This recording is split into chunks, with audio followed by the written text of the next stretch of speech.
संतोष देशमुख हत्या प्रकरणामध्ये लढा सुरूच राहणार। संतोष देशमुख यांची हत्या म्हणजे माणुसकीची हत्या असल्याचं वक्तव्य संभाजीराजे छत्रपती यांनी केलंय। धनंजय मुंडेंचा राजीनामा होत नाही तोवर लढा कायम ठेवणार असं देखील ते म्हणतात। धनंजय मुंडेंसंदर्भात मुख्यमंत्री उपमुख्यमंत्री भूमिका का घेत नाहीत हा सवालही त्यांनी उपस्थित केलाय।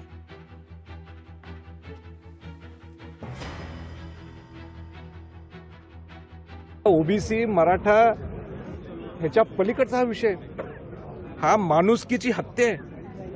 हे जर इथं न्याय मिळाला नाही तर हे महाराष्ट्रभर जर हे पसरलं, ह्या शिवाजी महाराज शाहू फुले आंबेडकरांच्या महाराष्ट्राला हे परवडणार आहे का? अजिबात नाही। किती दिवस खेळ बघायचा? आणि ही वेळ येते की त्यांच्या घरातले मंडळी, त्यांची भाऊ, त्यांची मुलगी, संतोष देशमुखांचा मुलगा, ह्यांनी जायचं विनंती करायला मुख्यमंत्र्यांच्या दारी। एकदम चुकीचं आहे, दुर्दैव आहे। पहिला त्यांना निर्णय घेऊन दे त्या धनंजय मुंडेचा। त्या धनंजय मुंडेला कसं तुम्ही बाजूला सरकवते आम्ही बघायला लागलोय, नाही सरकवलं तर आमची लढाई आहेच।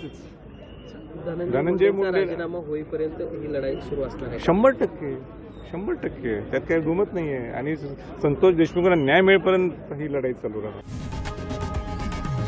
लोकशाही मराठी ऐका, पहा, जागरूक रहा।